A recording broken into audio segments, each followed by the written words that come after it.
কাল উজান এসেছে, তাই সেদিনও ফ্রি ছিল বলে বলছে চলো টুকুকে একটু পার্ক থেকে ঘুরিয়ে আনি। তো আমরাও সেই মতন রেডি হয়ে বেরিয়ে গেছি, একটু দিন থাকতে বেরিয়েছি যাতে মেয়েটা একটু বেশিক্ষণ খেলতে পারে। টুকুকে রেডি করে নিয়ে গেছে, আমরা পার্কের সামনে দাঁড়িয়ে আছি, উজান গাড়ি পার্ক করে চলেও এসেছে।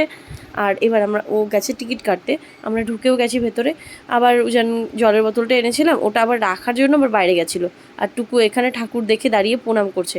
এই জায়গাটা একটা স্পেশাল জিনিস হয়েছে কি জানো, টুকু এখানে ভেতরে গিয়ে বলছে কি ওয়াও মেলা, আমি মেলা যাবো বলে সেই ছুটে দৌড়েছে।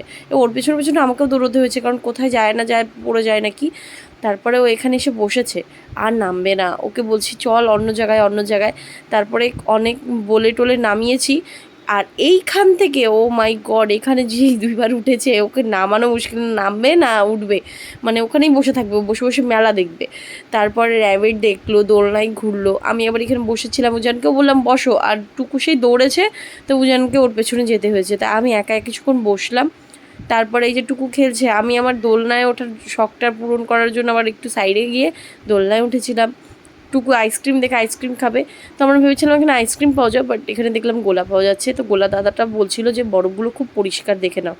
আর এখান থেকে আমরা গোলা খেতেই হট করে ঝুমঝুম করে বৃষ্টি চলে এসছে। আমরা ভাবতে পারিনি এত তাড়াতাড়ি বৃষ্টি চলে আসবে। তো আমরা ভেবেছিলাম অল্প হয়ে হয়তো থেমে যাবে। তারপরে দোলনাটার এখানে একটু বসেছিলাম, বাপরে বৃষ্টির যে অবস্থা, এটা একটুও থামছে না, মানে প্রচুর বৃষ্টি। আর এর মধ্যে কিছু বাচ্চা কাচ্চা যে এত খেলছে, মোটামুটি 1-1.5 ঘন্টা ধরে ওরা দোলনায় খেলাধুলো করেছে। আমরা বুঝলাম না যে ওর মা বাবারা নেই না কি, এই বৃষ্টির মধ্যে এরকম ওয়েদারের মধ্যে স্নান করাটা খুবই বিপজ্জনক।